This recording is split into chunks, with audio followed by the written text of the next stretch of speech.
I'm really excited for this group of people, all of whom I have deeply personal connections to. I work with Tere as a dancer in his company. I went to the ISP with Malin, and I was deeply inspired by a talk that Emily gave at Sabina Breitweiser's conference on performance at MoMA in November. And I kind of know this lady in the red stripe.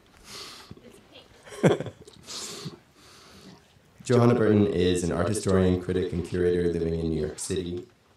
She's written for every journal that you can imagine that relates to the visual arts, Art Forum, Art Journal, October, Text der Kunst. I know her first as the associate director at the Whitney Independent Study Program while I was a student there, and then as the director for the Center for Curatorial Studies at Bard College, where she was also curator of the show Anti-Establishment last summer. She was the co-curator of Sherry Levine Mayhem at the Whitney Museum in 2011, and she's currently working with Anne Elgood here at the Hammer Museum on a survey. I can't find the text, but I know what it is. It's a survey of institutional critique from the late 70s through the early 1990s. Did I get it right? Close. We've been a little off on dates. It's the Getty's fault. John is hiding somewhere. Johanna Burton is the newly appointed Keith Haring Director and Curator of Education and Public Engagement at the New Museum in New York, a position she began in January 2013. Without further ado, thank you. Thank you. Thank you. So I should also come clean and say that I have very little critical distance from anyone on this panel. I've either worked closely with or written about each of them, and also just think that they're extraordinary in their practices and in their risk-taking. So I'm really curious to see what evolves over this panel as well. And I thought it was actually really nice segue after the last panel. By the way, I've been dying to make like the joke about dancing with the stars, and after the last panel, I feel totally legitimized to do that. The dancing with the art world, dancing with the stars, anyway, whatever. But what came up that was really interesting is this increased, concern, I think, that we all feel institutionally, but also just as practitioners and audience members about conservation, but which I agree is really important, but sometimes I also find to be a little stifling and overwhelming. And certainly, Simone pointed out that she was making work that she didn't even think would be historically important. I find that women say that a lot more than men. Men tend to document sort of things. Sorry, Tere. I'm a woman. Okay. But I'm often, when I teach feminist histories, I have to explain that, in fact, there were many practices that I'd like to talk about that people didn't document. So I do think there are kind of political reasons around that, too. But because our panel will, in some ways, take up, at least I think, legacies and how things are passed down, too, I wanted to use a really lovely phrase that Tere actually said to me on the phone the other day, which is, he has what he calls a Proustian engagement with dance. And I think that that's something we should also think about in terms of the way in which we incorporate histories of dance, and not simply through documentation or even learning. I myself am deeply, deeply engaged in dance, but I don't think I would necessarily be a person who should become a transmitter or even attempt that. So I think that there are other ways, and I think the mnemonic kind of poetic modes, such as this sort of idea of Proustian engagement, is something we can also talk about. So the title for our panel is The Choreography of Critique, and I think it's a really nice way to wrap up some of the red threads that have happened over the last couple of days. We'll focus, I hope, on the ways that we might consider choreography, both historically and as it evolves, and is pressed for new modalities, definitions, and uses.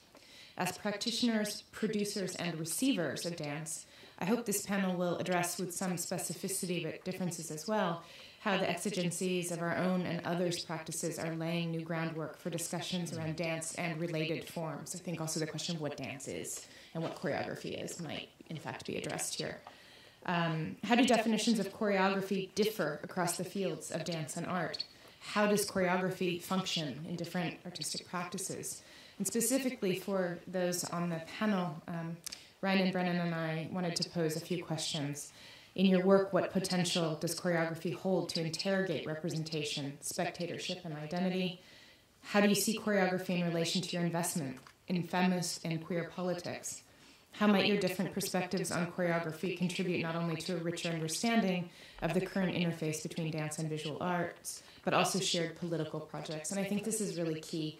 As Ryan said at the beginning of this conference, I'm engaged in this discourse, and it's always the same group of people, no matter where I am in the world. It's mostly all of you guys, which is great, but also we should kind of talk about how that discourse does seem to form a kind of very clear set of priorities, I think.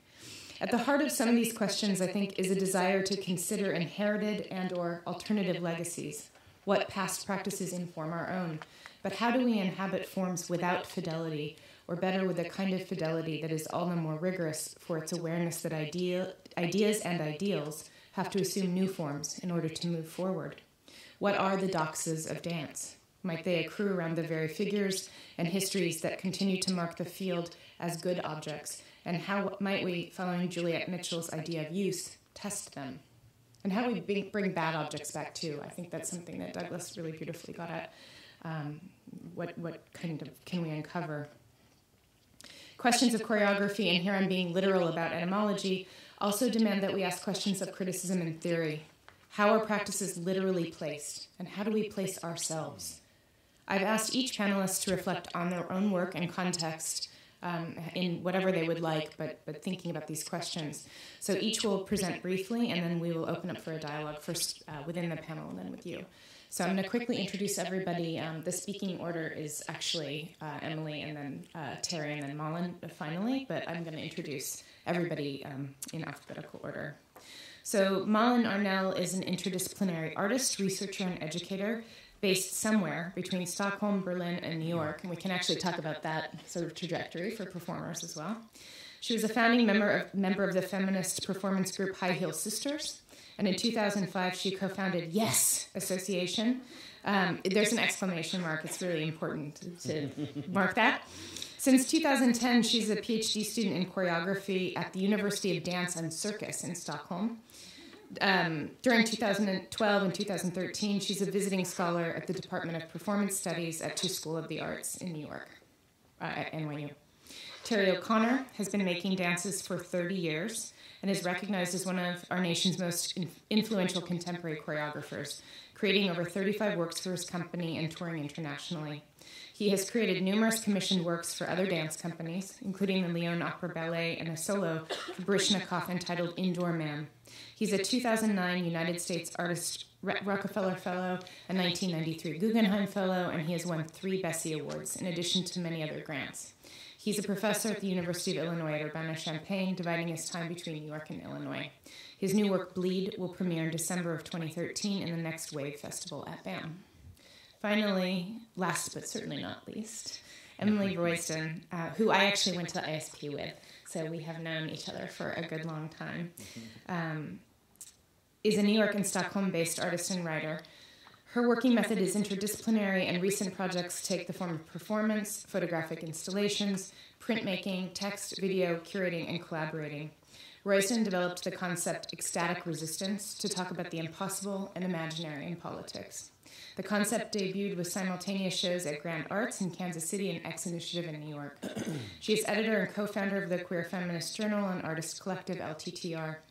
Her many collaborations include costume design for choreographers Levi Gonzalez, Vanessa Ansbau, and Faye Driscoll, as well as lyric writing for The Knife and Brooklyn-based J.D. Sampson and Men.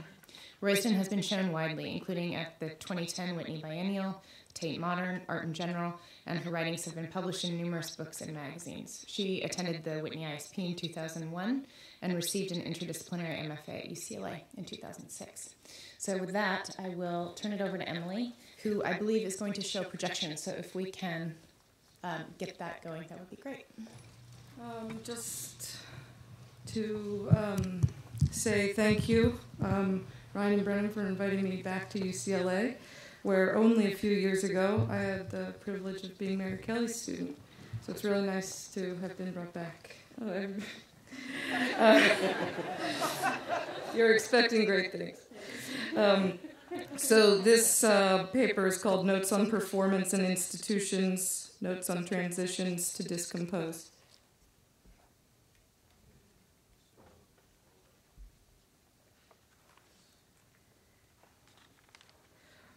What you see behind me is two things. Firstly, it is a performance video I made in 2010 titled Sense and Sense.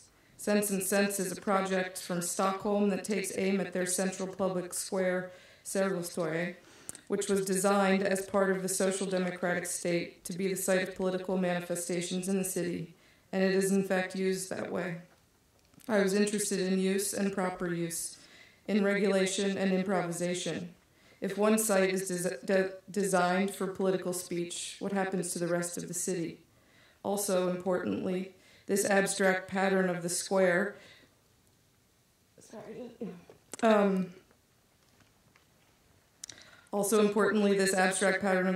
the graphic identity and representation of the city.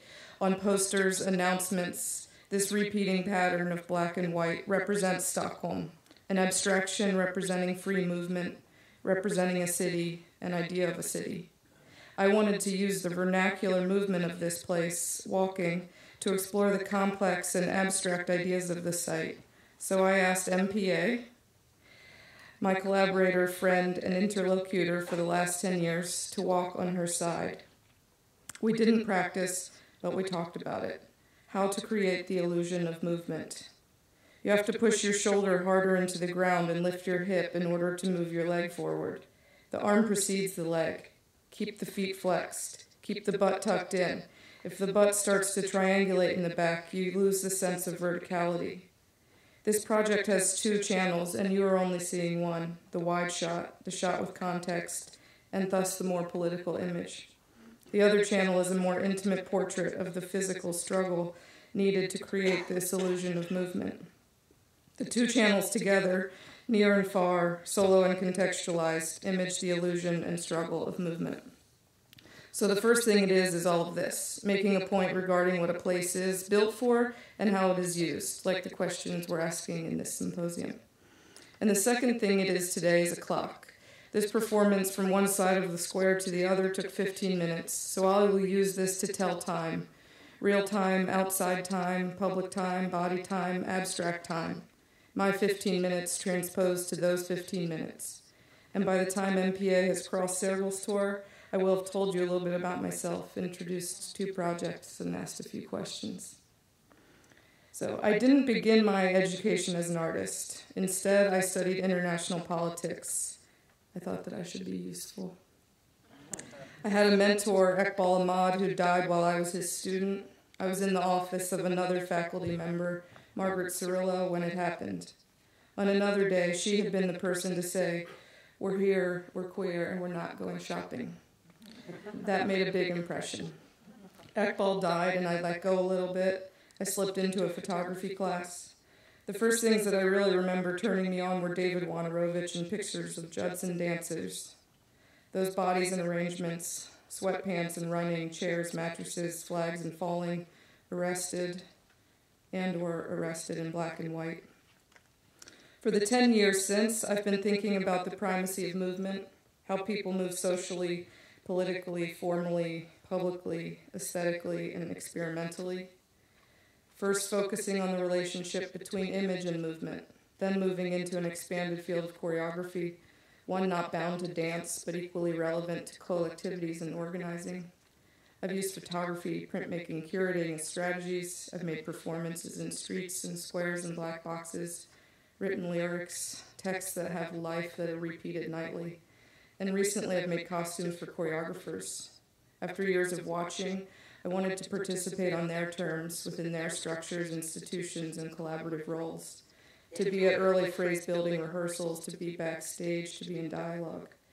I've been an artist, an audience member, and a collaborator in a variety of institutions. 10 years, 15 minutes, naming time, eras, elections, rehearsal.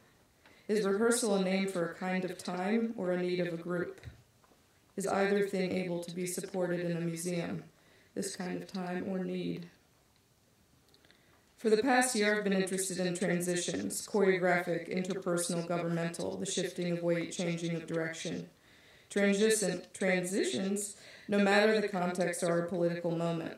The choreographic detaches itself from any position of certainty. It is full of transitions. I came to thinking about transitions through another vocabulary set that had guided me in prior years, the relationship between struggle and improvisation. You can see that my practice begins in language. And again, you can see that I'm very interested in a performative vocabulary that can articulate movement and the politics of struggle and improvisation, transitions, no matter the context, a shift, a choice, a question, a policy. Is this museum or any museum in transition? With every passing, any awareness of time, the choreographic discomposes the space around us, asking how we arrange our bodies in response. What can we take as a score for this transition, this response? One thing we know already is the bench that goes with some paintings. That's a score or even a script. As Robin Bernstein says in her text, dances with things, material culture, and the performance of race. The term script denotes not a rigid dictation of performed action, but rather a necessary openness to resistance, interpretation, and improvisation. I'm looking for a script or a score for this transition, a conversation, an underground magazine, a bench, material and immaterial things that can prompt, inspire, or structure this thinking. And looking at some things and people already in the museum, how about we look at Lucinda Child's masterpiece, Dance, a collaboration with Philip Glass and Saul LeWitt. About this work, Child has said, the conflict in dance between the image and the dancer is very much intended. I know that here she was referring to LeWitt's projection onto the dancers. I know this is formal and that dance is the title of the work. But what if we extended the metaphor into all the elements of this collaboration? Glass's monumental repetition with variation, LeWitt's perspective and scale-altering projection, Child's rigorous, epic, continuous movement. Some of these elements and adjectives are of the house already built. For is not traditional exhibition making monumental repetition with variation? And then some of the elements are strategies for how to recognize conflict in that house. Rigorous, continuous, scale-altering movement. Could this collaboration and conflict, movement and image be a score for the performance department for our disciplinary boundaries of institutions? What else can be a score? There is so much already inside the museum that can be looked to, and of course a museum is always thinking about its public, the one imagined and created simultaneously, the one in much of this desire for performance in a museum is attributed to.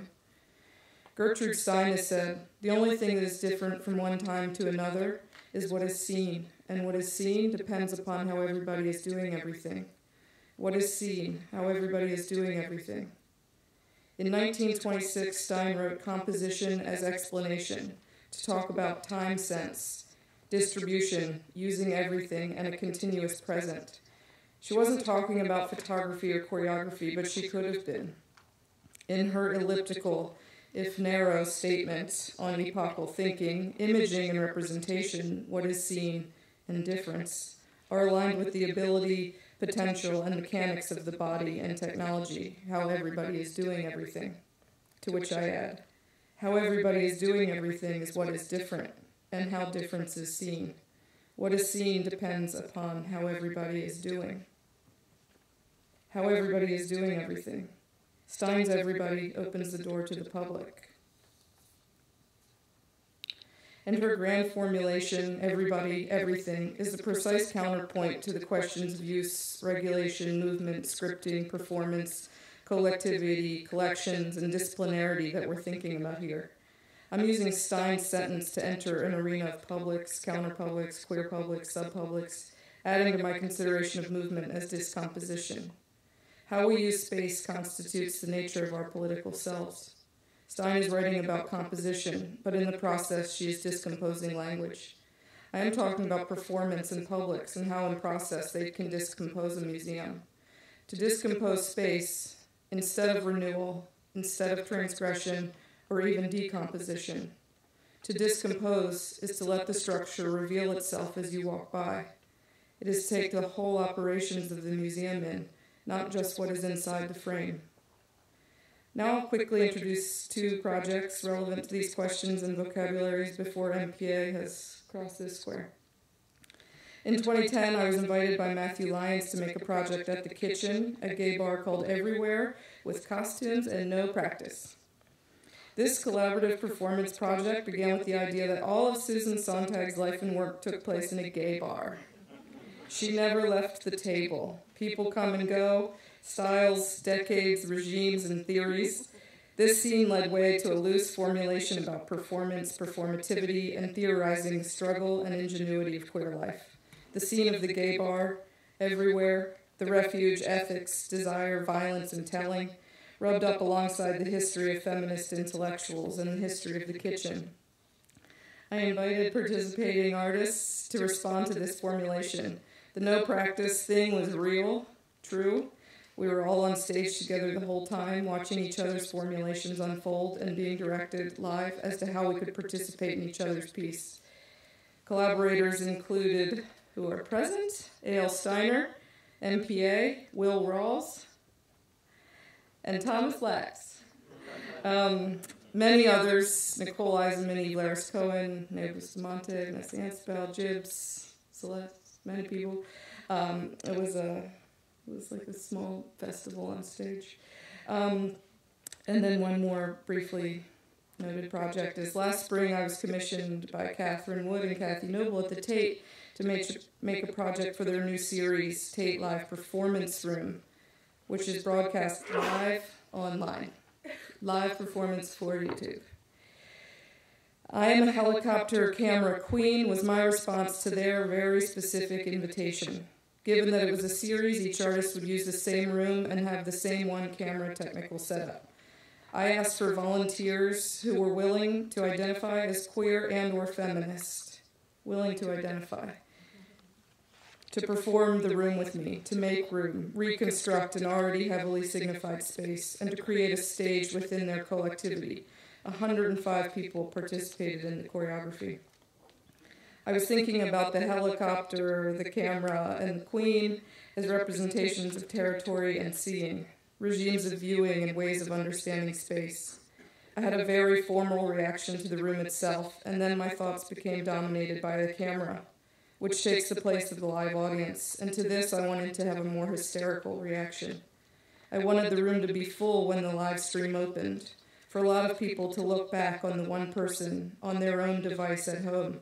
So I developed the work in two parts with transition in between, formal and hysterical. And here I use the word discompose again, to build and then discompose the space. We pushed against the walls, then we exceeded them, moving into and regrouping in Turbine Hall, a famously enormous space, to take form on another scale. There was a room-sized vinyl score on the floor. The walls were buttressed by language on the perimeter. There were 3 slight strings pulled across the room just above head height as another minimal way of marking space and scale.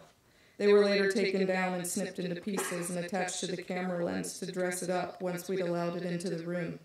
I used newspapers as title cards and punctuated the performance with slips of signage that read, "Life from the Tote Matern." Newspaper as an analog technology mixed in with other questions of distribution, legibility that Kathy and Catherine had famed in their invitation. At the risk of oversimplifying this work or my practice or my life, but in the service of the particularity of this place, of these questions, part of my pleasure as an artist is asking questions and figuring out how to do things with people, framing, composing, thinking with and through my peers' practices. My vocabulary here of movement and struggle and improvisation transitions to discompose. This is from where I make work and how I try to create collaborative structures for people to be alive inside. And to end, a few questions. Almost there. Can the language of a choreographic be exploited to create space? Yeah, maybe I moved to that first. Can the language of the choreographic be exploited to create space? Collectivities instead of collections. Is this a question? Can we support collectivities instead of collections? What can we take as a score? Is rehearsal a name for a kind of time or a need of a group? How can museums avoid acting like the police in regards to performance? RESPECT, the lives that you invite in here.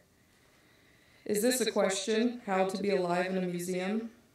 Okay, so I Googled it just to see if anybody else was asking this question, and this is what I came up with. Spiders, Elvis, and a fundraising event with floral arrangements that interpret masterworks. This was, of course, in California. So yes, I think it's a good question to ask because we need better answers. How to be alive in a museum. Have needs, rehearse, listen, work the room, ask for help, take rest, use everything, look back, around, use everything, walk, dance, discompose, ask for help. Thank you.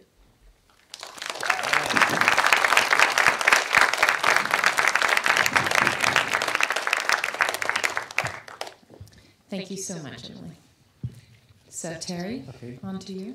I was just going to talk a little bit about the way I started looking at dance and working and continue to work, and hopefully it'll cover some of these questions, and perhaps through conversation and questions we can kind of bring other elements out. I am always and have forever been between reading a paper, doing notes, and talking.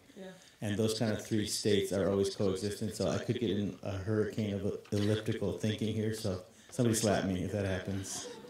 No way.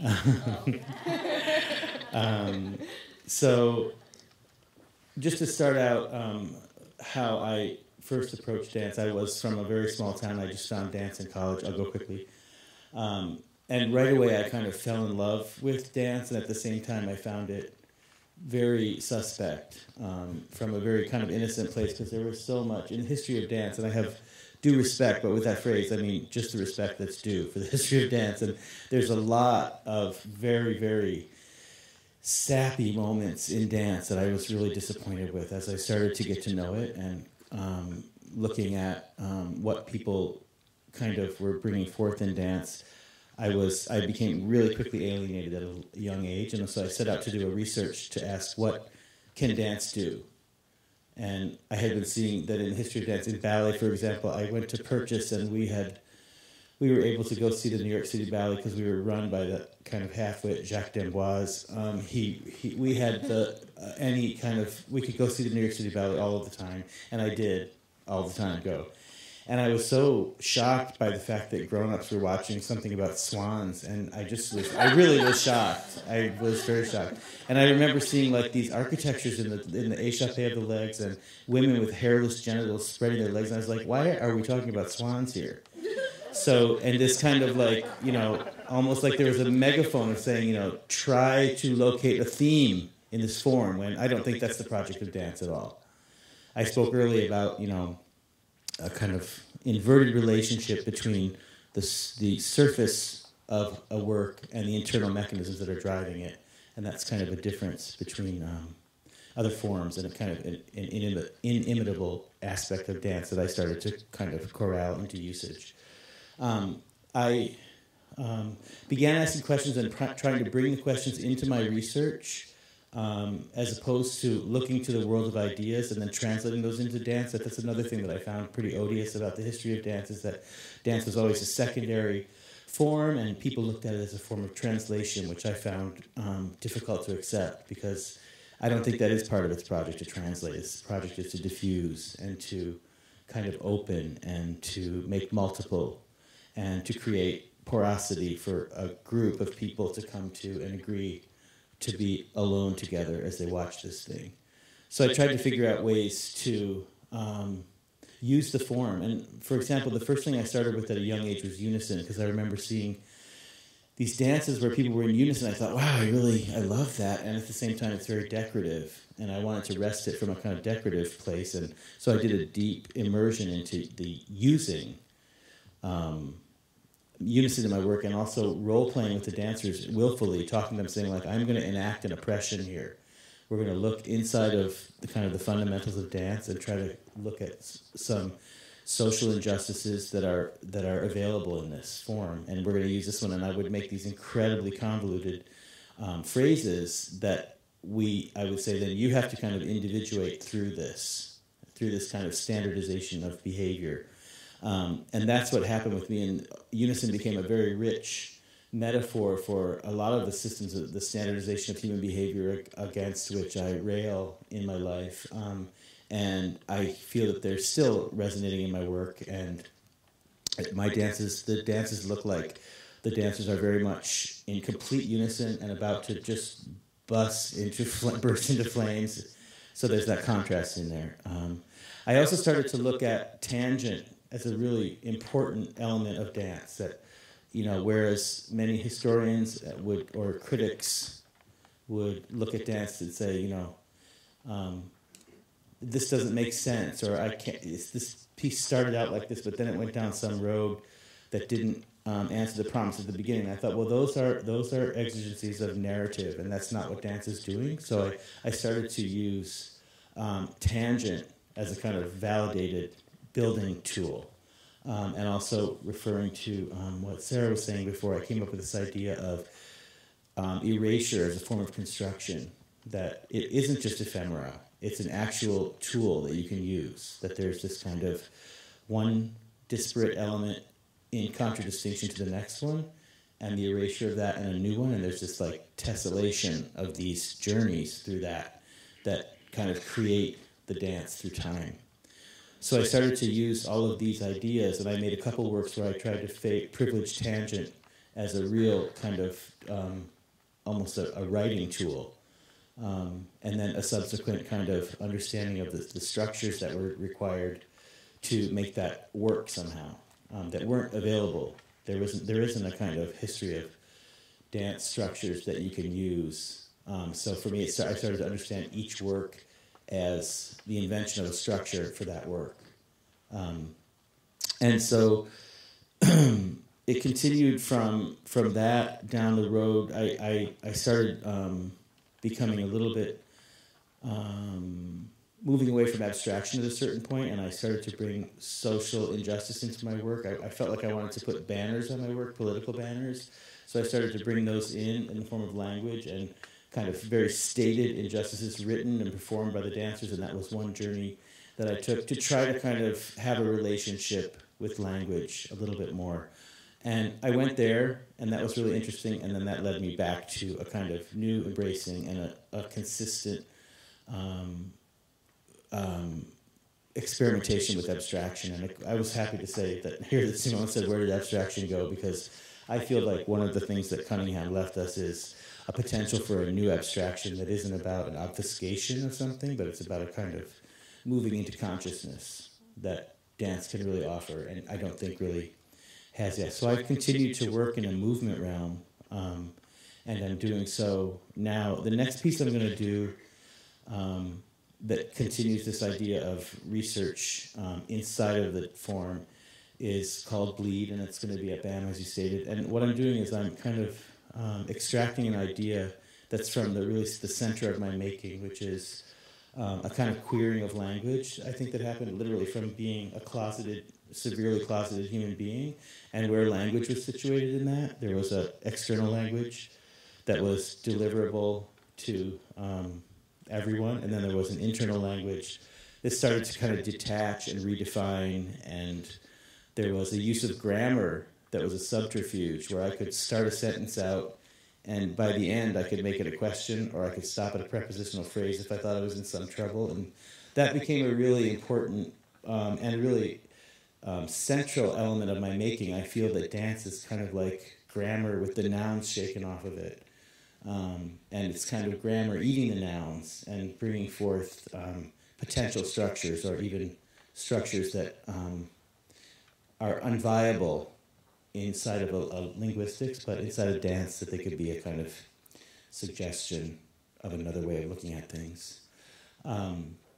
So in this work, I'm looking at the construction, the way I constructed my phrases. I looked at taking like a DNA sample of my work.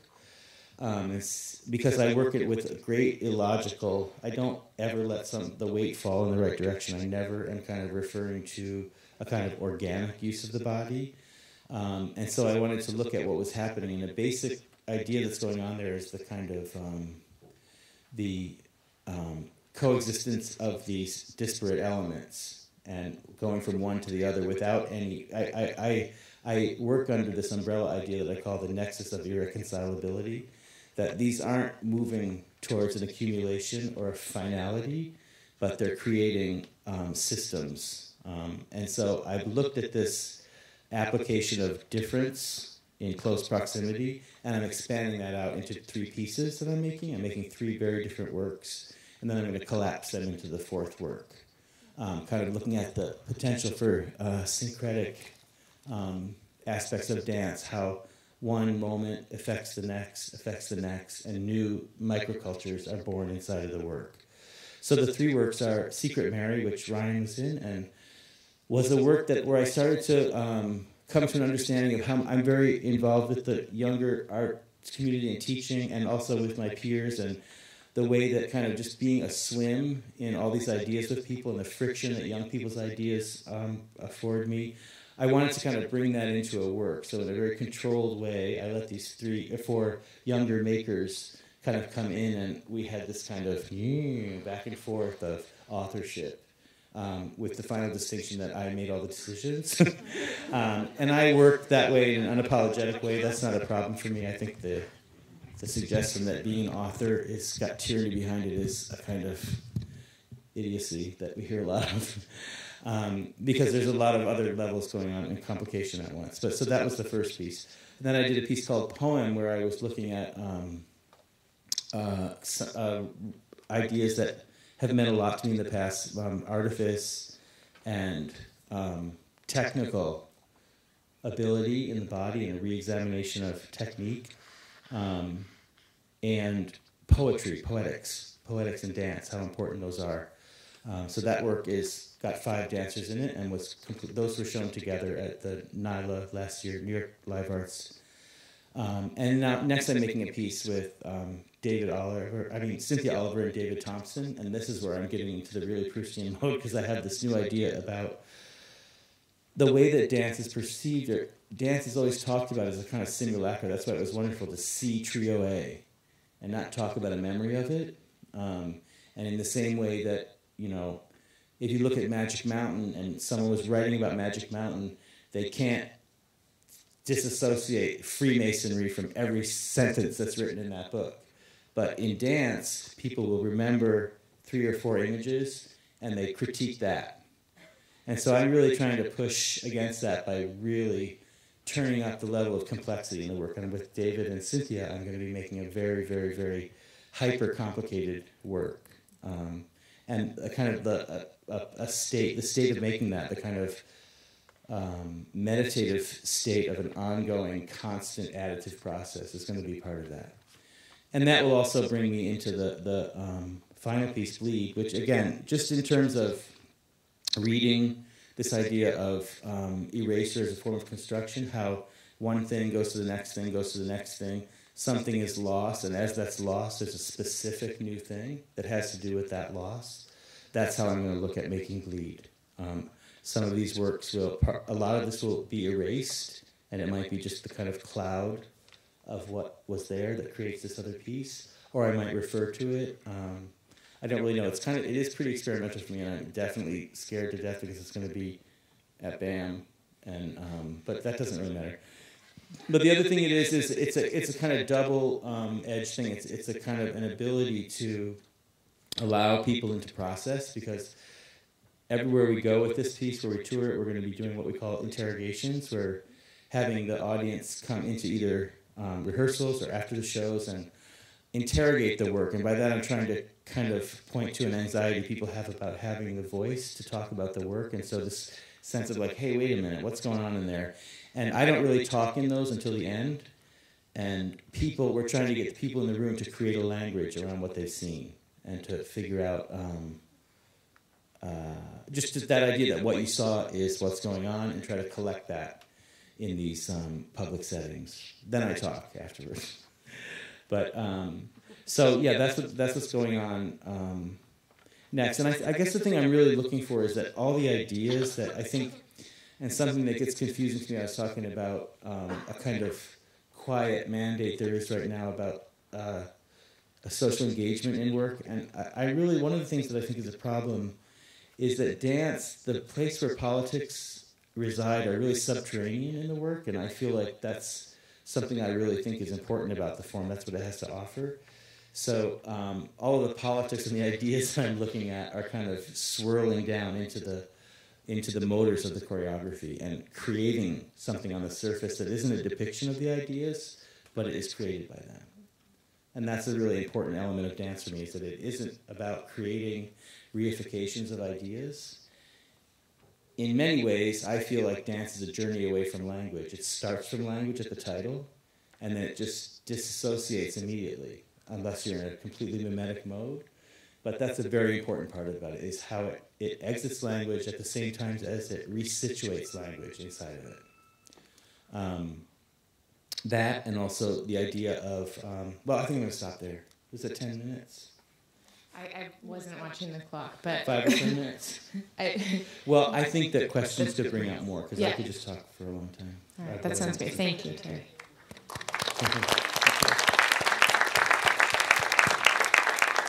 Okay, I'm going to go back to an old piece that I was working with in 2009 when I first get to know Ryan and Brennan. So, and first I'm going to stand up.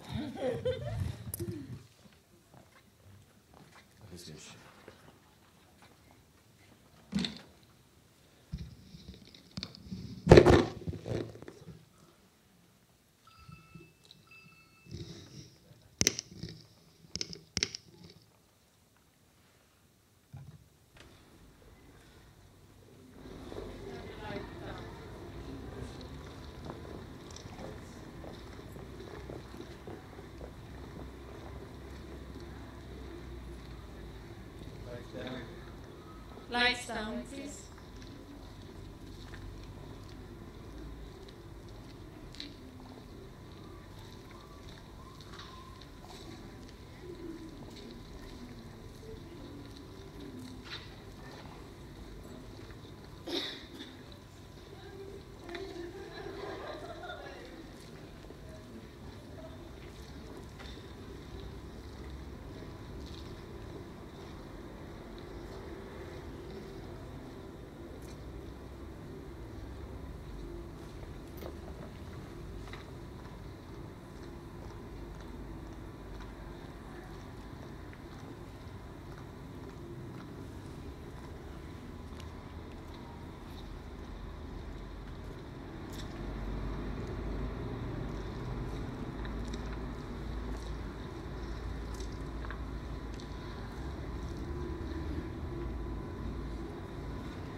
Orientation is about how we begin, how we proceed from here. Here, giving this orientation are about intimacy of bodies and their dwelling places, as if it were property of bodies or of groups. I shall defend and is always concerned with collective forms of identification. At the same time, every order is the temporary and precarious articulation of contingent practices. It is wrong then to affirm, as some do, that these movements emerge because of the crisis. Just because everything is different, it doesn't mean that anything had changed.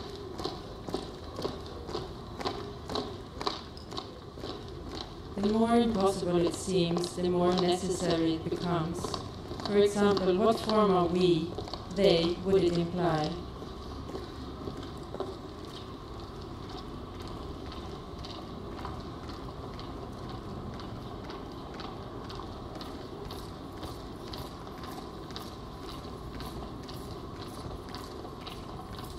The point from which we see as a point that is not seen, but also that we follow its line, is from here that the world unfolds. I look around. We might start by saying we. Conflicts need to take a form that does not destroy, as a strategy of survival. I don't know. I'm just doing it, in an understandable desire to forge bonds of solidarity. For example, to understand what is to do priori any claim of what one ought to do.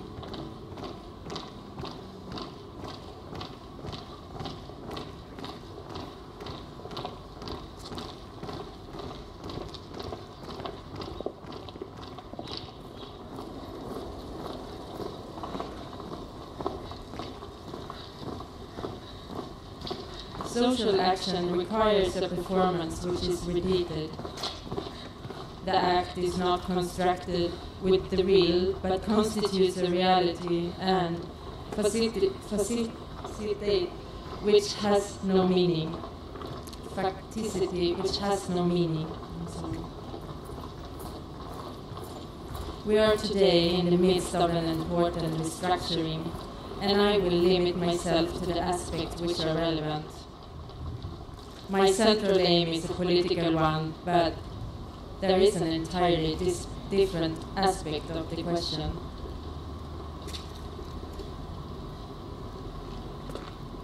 When we recognize that we are dealing with resistant or hegemonic formation, it must be said, I am saying it, you are. What is not here now?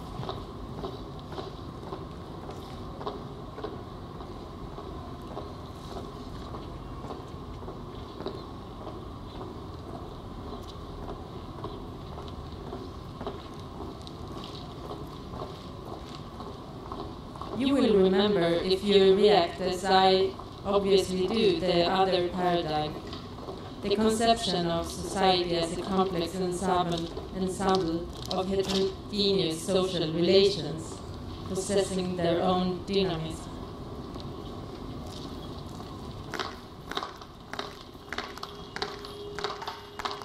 Without knowing it, I am consequently opposed. Always concerned with collective forms of identification, showing that every consensus is based on an act of exclusion and constitutive outside.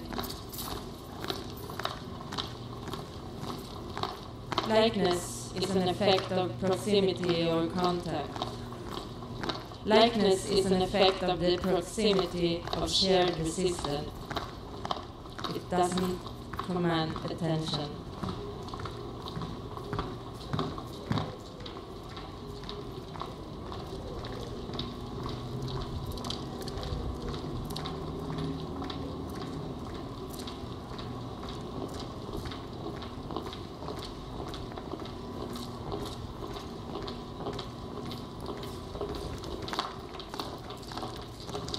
As far as collective identities are concerned, we found ourselves in a similar situation that makes them, us, want to become part of the crowd.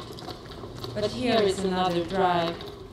As I have stressed, there is an important affective dimension, a collective identity, a we, giving hope for the future. We can see the rhythm, yes, we can.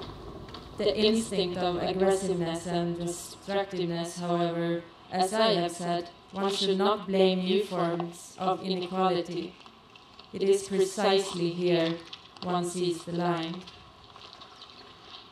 But we might not hear anything at all. In silence we stand.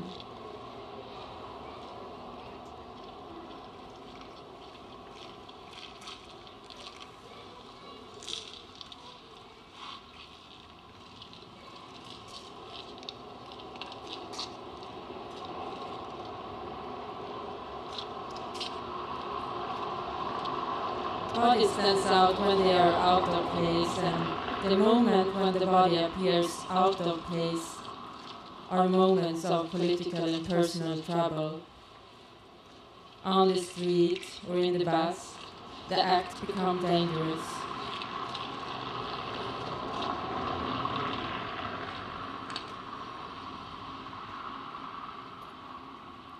Hey, you there.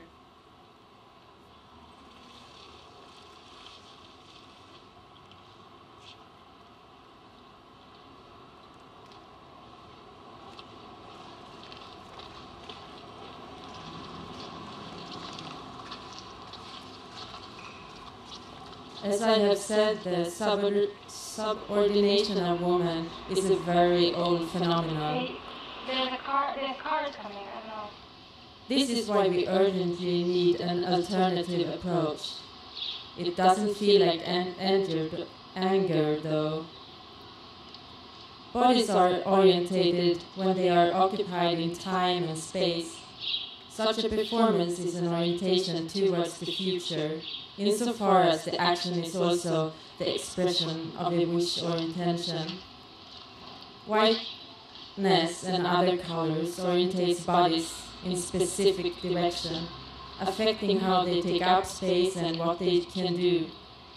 Behind the action, orientation are about the direction we take that puts some things and not other in our reach. It is an orientation that puts certain things within reach. The desire for resistance is not the same as the desire for good practice. We can see the rhythm indeed, the very meaning of the political aspect as well.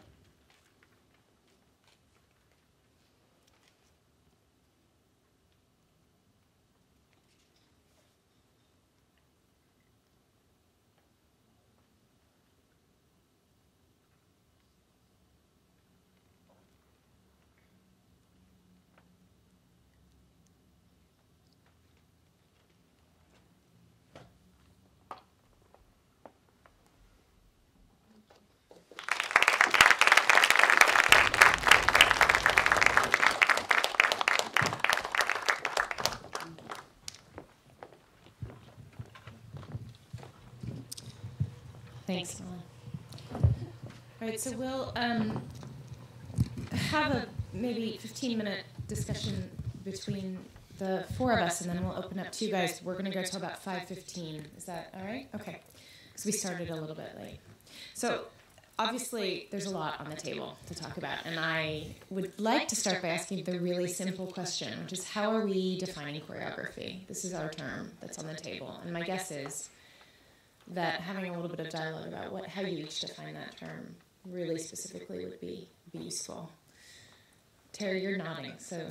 Yeah, well, I just think it's a very large discussion, and I think that although I work in movement, I also really promote choreography as a very large idea, and it's just kind of the resituation of definitions for me in any number of ways that includes temporality in it, that it's not photographic, in another definition of that, it's not a stopped moment.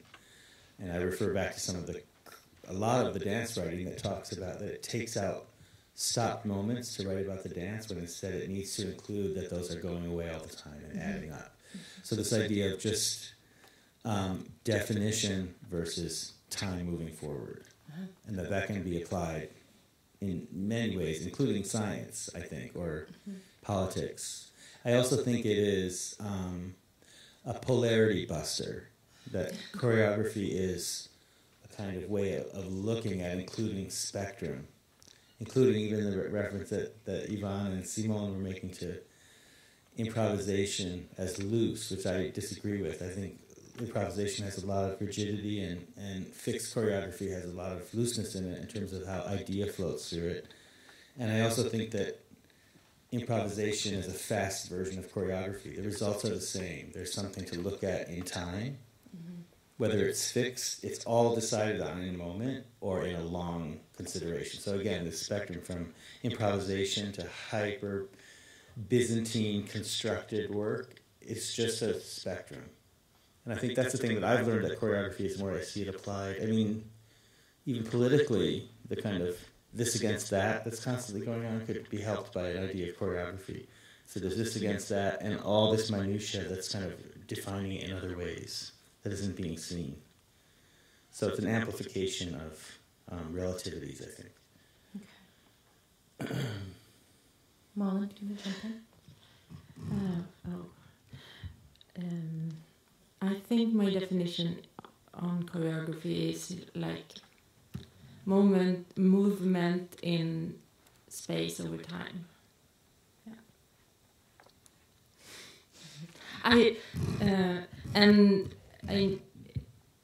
The conference is about dance in the art world, and I feel I work with choreography, but I don't have the background in dance also, which is make it the reference to dance. I don't have it. Right.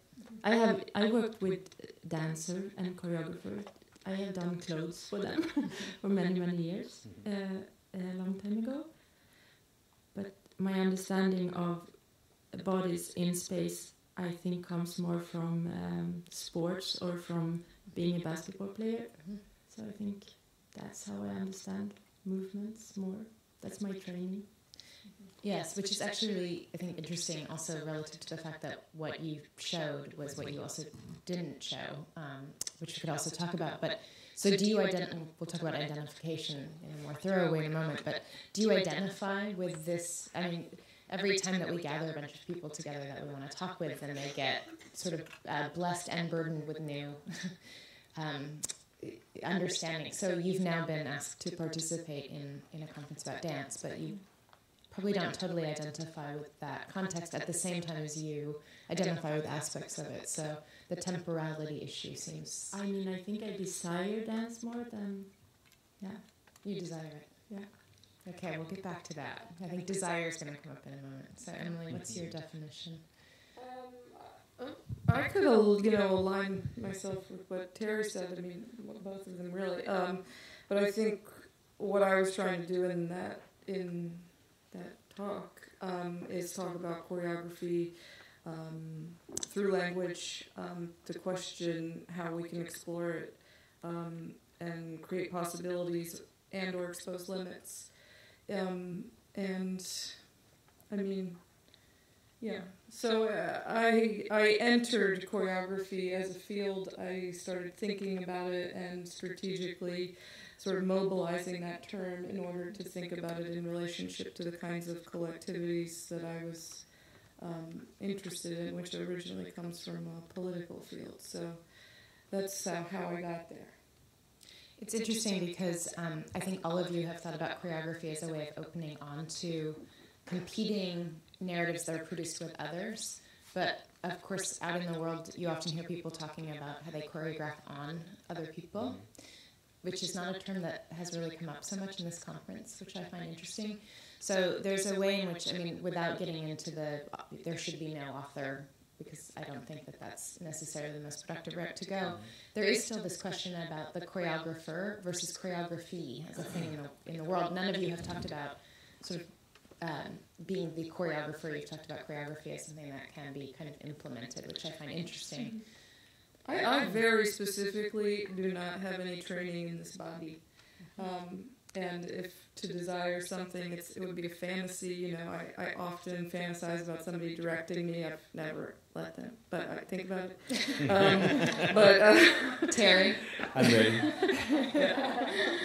I have that fantasy too, but I really actually don't want it realized. Like, it's a fantasy that should not be realized. I don't know if that's We'll see. I'm just the right person. No, just But it's yeah. So for me, this has come through language and through experiments. It's come through queer community. So I wanted to say about being a choreographer, that definition has really changed for me. Yep. And I mean, I think that this might be a journey from younger to older as well, but specifically as it relates to choreography, I used to kind of be the surgeon of my work, and now I'm the nurse. I'm not trying to make it into something, I'm trying to observe it into being and try to look at messages that it's offering that aren't just referencing me. Messages that are coming from without, that may even be outside of my taste sometimes. I really have been interested in bringing in, something comes up and it's just there, and instead of thinking, well, am I working in a good, bad paradigm, or am I working in a process that I really want to believe in that is inclusive? And so once I opened up to that, it started to become this other position of saying, I'm going to observe, and then I will become the editor of what I've observed, trying to read its messages to determine a way to do that. So, and then in terms of the relationship with dancers, I mean, the people I select to dance with me are very much, it's about who they are. Very much so, whether or not that's applied directly or is just in the activity of being together, it's very important to me. And I actually, one thing I have a really good nose for is dancers who consider themselves my peers. They're not carrying forth this psychology that I think is unfortunate in a lot of dancers, of a kind of parental thing that you're like, they look at you to destroy them somehow or something. So I feel like we're artists making a work, and we have different jobs, but if I was, a director in a film and the actor said, I'd like to move the camera over there, I'd say, here's your pink slip, So it's just different jobs. One person's directing, it doesn't mean that they're a tyrant, which is often referred to. So that kind of is something. So anyway, just that idea of observing has become what that definition is for me of being a choreographer. Let's turn to this really interesting notion that each of you have brought up in different ways, which is Emily's discomposition, Malin's orientation, and Tere, your idea of erasure as a mode of production and accretion. And I think it's really interesting to consider how you've each mobilized these terms relative to your political, what's a really very clear kind of, but motivated very differently, set of kind of politics mostly around identification, around communities, around the kind of idea of public political entities. But for you, Tere, you said really explicitly you would rather that there isn't a kind of message received, but one that's more subterranean. In some cases, even withheld. Like I know at Coverboy, for instance, like you find yourself leaning into a thing you can't quite have, but there it is. And then Emily, on the other hand, speaking really directly about, I think, feminism and sort of questions around queer desire, say, in queer communities. And then, Malin, you fit into that too, but interestingly, you almost fall between the two in terms of questions of kind of immediacy. So I just wondered if you could all talk about that, because I think we are united in a kind of question around how choreography and politics operate, and you've all used these really great terms that I think for me, the main thing is it's not even a politic that I proffer necessarily. It's something I arrived at through working with dance. So dance is this practice that has brought me to some understanding about, I am very interested in politics, but I haven't seen any dances where a political statement that's explicit has anything to do with the dance. And this applique of information onto dance is a disservice to what dance can do, and on all levels. Can you give an example?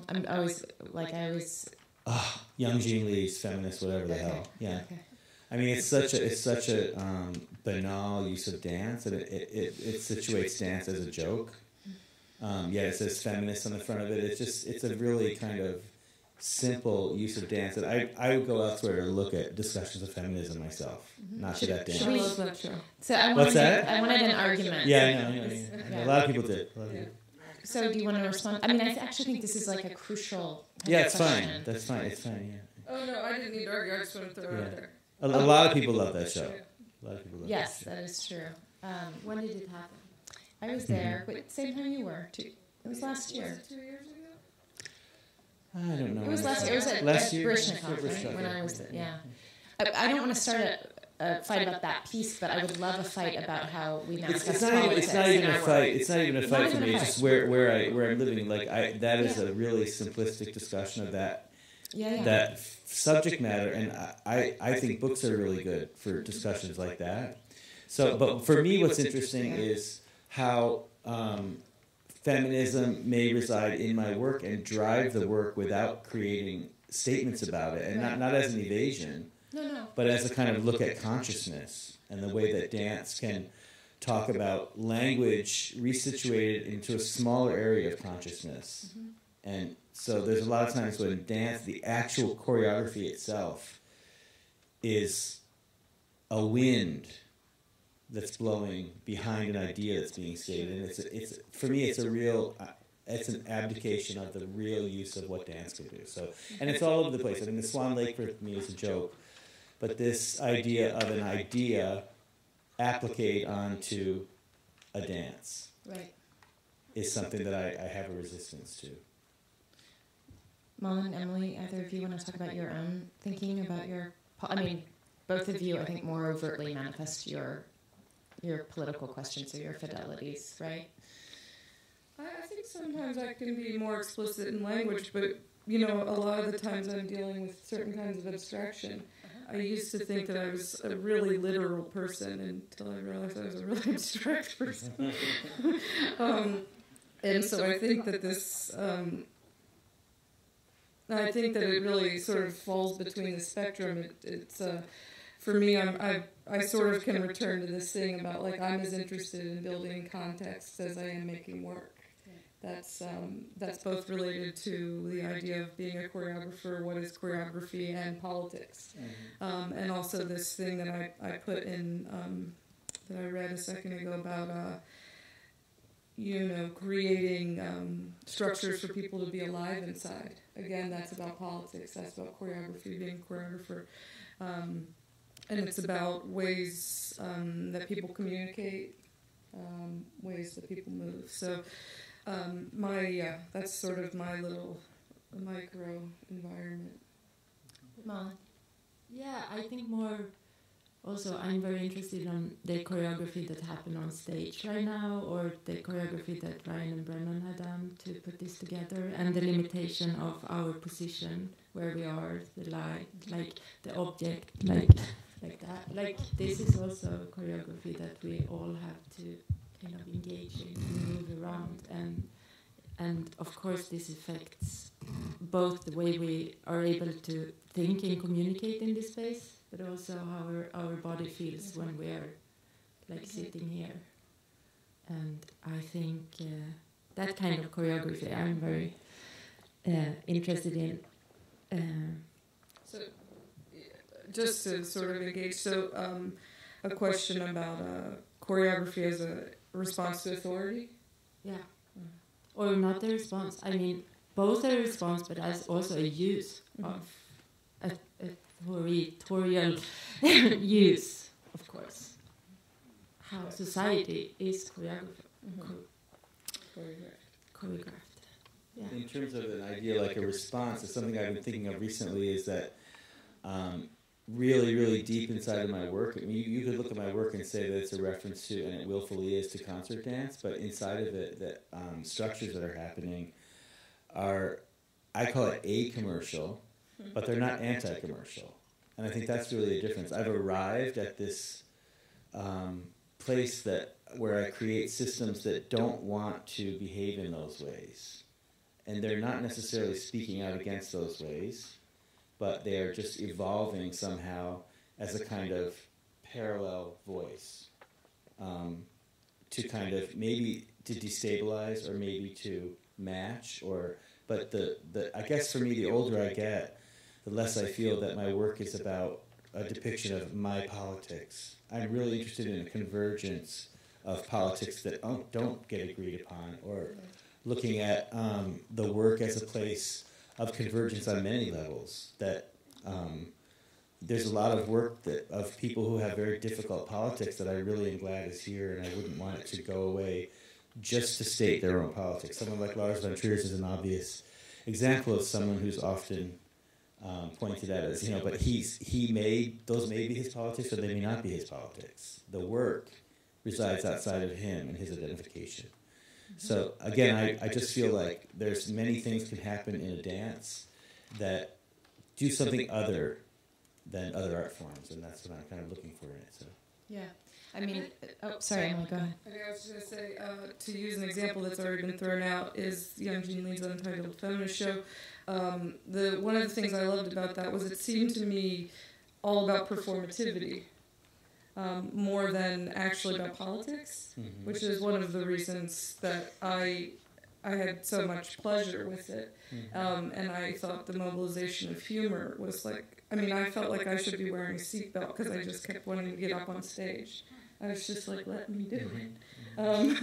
And I think that's because for me the politics weren't, I didn't even think about it in those terms. I thought about it as these dynamics and the process I thought was really visible, and I thought that was sort of the feminism of it. I know that was also controversial within the group, so... Yeah, I know people in the group. Yeah, right. But it's not even that. It's just like, it's actually how dance is in there. It makes me really sad. It's just very sad. It's a joke.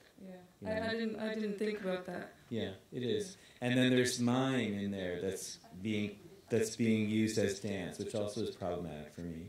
And then the use of fat people who are naked. That is, I think, very naked. Yeah, I know, but there's a particular thing going on there that I think is very problematic and not interrogated fully. But, and it's SNL'd. It's Saturday Night Live. Did anybody see it?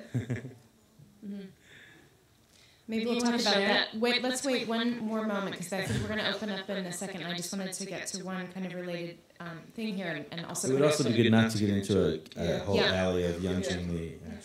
That's why I'm taking moving on. But we can I'm also sub-moderating, sorry. Yeah. Sub-moderating. I guess to return a little bit to this question of dance and the art world and how we're talking about choreography, Malin's suggesting that it can open up and in a way be thought about as what structures kind of social behavior overall, which, we'll do that. But of course there's a specificity to how it's being used here, which... I should just give it. But I think that it's really interesting that, I'm going to ask Tere maybe to talk a little bit about legacies, which is something, I don't know if you want to go down that path, but there's this kind of question of which kind of models of choreography historically we should be looking to and how we sort of carry on in those traditions. And then there are the things that fall outside of that. And I think this idea of the political actually, weirdly, is inherent to kind of formal questions around sort of postmodern dance, say, or, for me, hearing somebody like Yvonne, what's so moving about over the years revisiting her practices, she was able to mobilize things like affect in a really, I think, both funny, but not, well, I was going to say not slapstick, but actually slapstick, but kind of multivalent way. But then does one repeat those kind of gestures, or does one think about one's relationship to them differently in this new context? I loved so much, Emily, your idea that more context is more political inherently. I think this is such a beautiful idea, the micro to the macro being almost mathematically aligned. So I guess I would just want to ask you each to speak a little bit about sort of choreography and the legacies to which you're indebted, and do you have any, is there a complication around sort of just inheriting certain choreographic legacies for you moving forward? I mean, Tere, we've talked about this, so maybe... Well, I mean, for me, one thing that's going on for me right now is the kind of like, I don't know what it's called, but postmodernism was one way of looking at being a person in the world who has collected the history of the world inside their body. But there's a post-critique moment of it also. And I've been teaching, I taught ballet this semester at school. And I was looking at, so once we've looked at, post-colonial thought and the social injustices behind the kind of history of ballet and a lot about ballet. But I'm thinking, what if I exit that and I look at ballet as just a little bit farther away from walking? That it's something you could do, is you could walk, or you could have a manual labor body that's with your hands, or you could sleep, or if you raise a leg, it starts to become dance. Mm-hmm. And just because it happened in the time of Louis XIV, it's got decoration on it, but if it could have happened somewhere else, that is like, I could lift my leg, or I could bend my body. Oh, I just took I stole that, I'm sorry. That was a quote. But yeah, I'm trying to look at it like that, like what is just... what does the body do? And one of the questions I always ask, and it sounds funny, but I really ask it every day is what am I doing? You know, and by doing ballet, I'm not replicating the history of ballet. That's not an interesting. I mean, it is an interest, but again, it's embedded in the whole thing. But I am saying, what am I doing? Am I making shape here? Am I doing something sexual? What am I doing? And the answer is it's very layered, what I'm doing. So the legacy resides in there, and the history of that is there. But I'm also much more influenced by film and by a lot of artists than I have been by dance. So there's that, and then there's my application of it inside of the rest of the relational knowledge I have in my head. Okay. So the legacy is getting less and less important for me. Yeah, that's what I would say. Yeah, and I mean, I've been picked up from the dance and circus community because they want like visual art with like my experience working as a body in visual art, as a performance artist, as a body artist, and my my contact with materiality and space. They want that knowledge into the dance context. So I'm like coming from visual art into dance community, which I'm not belong to yet, but also where my work is actually now a part of through my PhD position. So that's my understanding of dance wanting to come into the art world. I'm a visual artist, like crawling into to the dance space. Like you were riding a horse into it. I try different ways. Like And I mean, it's funny. Like I feel like we're sort of we all have really clear mentors, and nobody's talking about them, which is interesting. I did. All right. Well, you did, but anyway, we can move to the question and answer from the audience period, which I see hands. I have a question, actually. Sorry. It's your symposium. Yeah. I'm going to dive in, and then we'll pass it on. Now, you're supposed to be a facilitator. I know. But I just have a first question, because I feel like it might be a dumb question, because the panel's called The Choreography of Critique. So I'm looking at critique from a very basic level. And I'm just struck by the fact that Malin and I met at the Whitney ISP. You guys both went to the Whitney ISP. And Interdisciplinary Studio with Emily. And Tere, we talked about how when we talk about this interface of fields, it's not just dance in the museums, but it's discourses. Mm-hmm. And one of the main reasons that Ryan and I made the conscious choice out of the dance field was a very limited discourse that was not taking into account our political and subjective concerns, and it was actually ironing them out in the pages of the New York Times. Mm-hmm. And I've seen that happen often with your work, Tere, too. And so I think that there's something that we're looking for in this interface in terms of that. And I'm just wondering if that's something that you've noticed too, or am I alone? Are you talking about just I mean, because I know at a young age I started reading some Hal Foster and my mind was completely blown, and I didn't see that in the writing around dance. You know, the writing around dance to this day, you know, is very difficult. And I'm very active. I'm right now having a back and forth with Brian Siebert of the New York Times that I'm not making public, but really challenging him, and he's being amazing, saying, like, I want to hear this feedback, and so we're going back and forth, and it's really, really profound to do this. But there's a lot of problems there. But so, yeah, I mean, that is one of the things that's really great about this shifting over is the kind of the deep kind of theory that there is behind it and having it applied to dance. It's also problematic because there's it can eat the dance, this idea, and it can reframe dance in a way that I think becomes less interesting. And again, it's kind of an abdication of this journey into the depth of what dance could really offer that I'm talking about. But still, yeah, it awakens the idea of theorizing around dance that wasn't there before. If I'm answering your question, though. There's questions everywhere.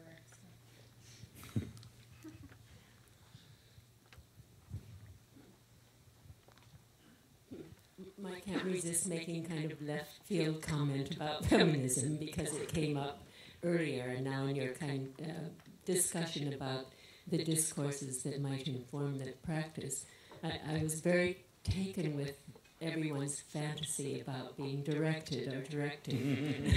And I thought, well, it's just like a description of the drives. You have the active, passive, and reflexive position. You know, I'm directing, being directed, or seeing myself directing. And that the kind of investments really remind us that one of the things that feminism can contribute, and this is by no means all there is to it, but just one track is understanding that the body is the site of this excess of affect, of emotion and desire, as you brought up. And that all this kind of the strategies to displace, repress, or sublimate that desire have their kind of formal counterparts, whether it's the extreme institutionalized forms of the ballet, or whether it's kind of Simone's process-oriented work, or Yvonne's conceptual minimalism, if you want to call it that, or your erasure, or your kind of discomposition. It's a discourse that makes you simply aware of, to the extent that you can interrogate what part that plays in constituting your social and political agenda in the work. And that seems to me kind of the new thing that it kind of brings. And what I think it's, as you said, it's something kind of underlying. You know, it's not a surface content in the work. Sorry for making a comment. God, Mary Kelly. No, I think it's a really interesting point, and also underlies something we were talking about, which is all of these conversations make clear that there are power dynamics, no matter how much one wants to think about sort of non-hierarchical platforms, and that we are driven by desire in particular, often critical, but also unconscious ways too, which is something else we could talk about. Who has the mic? I do. MPA. I was thinking throughout today, just the question of, and I think this is the appropriate panel to bring it up, but why bring the body? Because as several makers on the stage also don't always use the body. Tere, you clearly are probably mainly excused from that because you do always use the body. But when and why we don't, and why we want to bring the body into these museums, which came up in the first panel.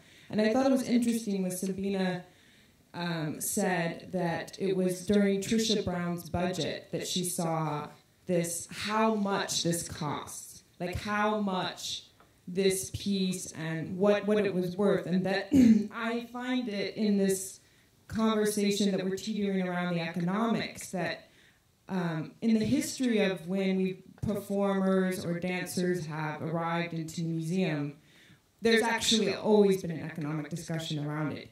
Either it was that now we are the object, like we're putting the body forward as the object, but also in that the artist is then not shielded by the object. So we have flesh and skin, and we have, with that, we have some price with it. So here in Trisha Brown's budget, we see what it takes to support the artist. So I think you can kind of follow my threads, which is I'm saying when we bring these bodies into these spaces, how these bodies visibly remind us of the economy of sustaining the artist or the creative, but also when and why we want flesh into these spaces. And I think that might swing set us between not just dance, but also other live acts that have happened in these spaces. And maybe then choreography is critique, like when choreography needs the body or does not need the body.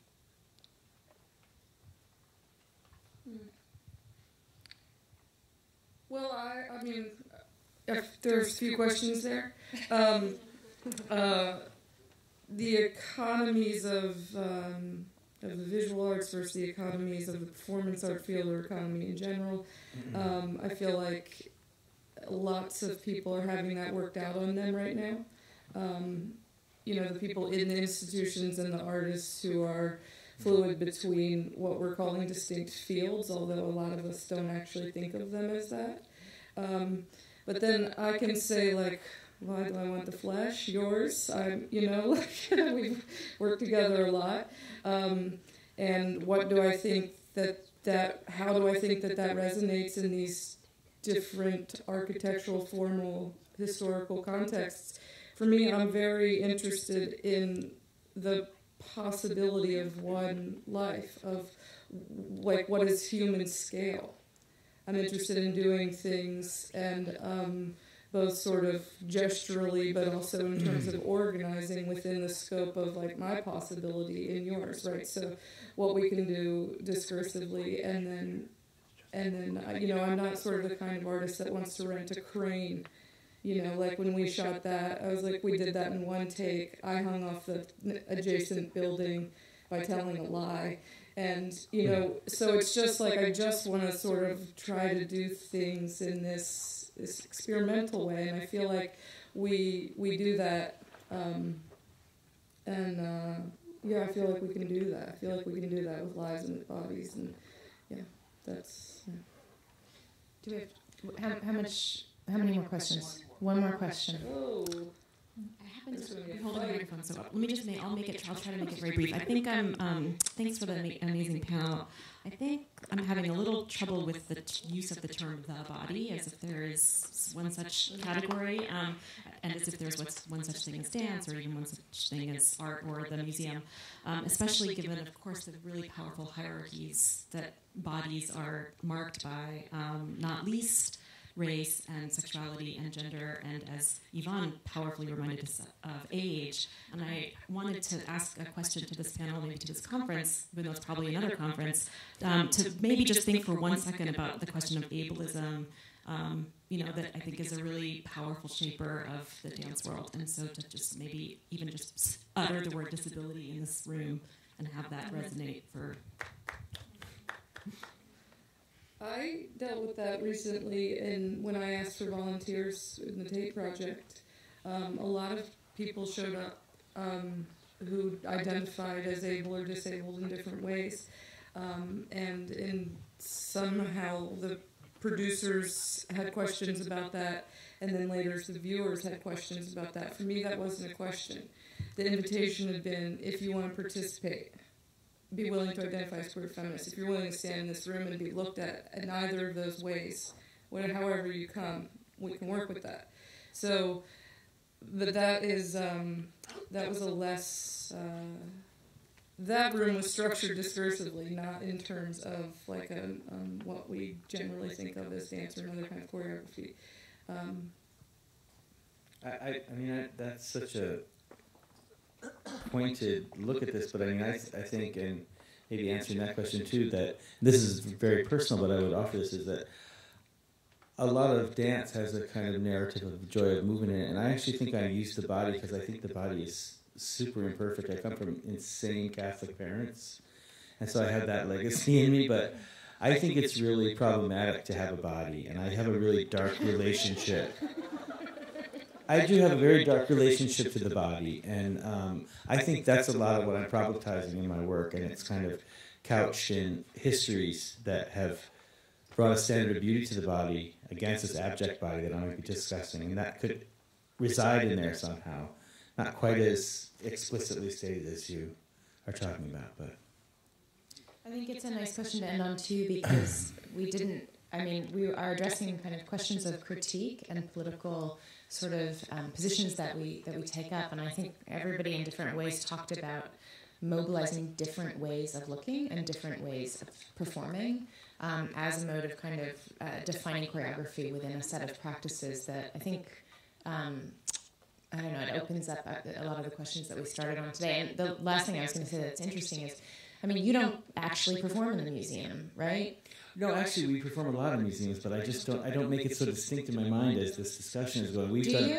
I did an 85, I did a tour of Rammed Earth, a piece of mine that was a piece that I used, that I made a concept called liquid space, where the dance was fixed, but the space in it could shift and it could fall into any building. We did a lot of museums. Okay. My next piece is being produced by a museum. It's not that it's not in the front of my consciousness. Well, and the reason I'm bringing it back there is weirdly that I actually think some of these questions, you and I talked about, like, if it really needs somebody to sit and look frontally at it, which Yvonne also was talking about, that doesn't in some way compromise the power of the piece. So I just think it's interesting to kind of get back to how we position critique and how we think about the framework of it relative to questions of ourselves as practitioners, but also, providing these contexts. So I guess that's it.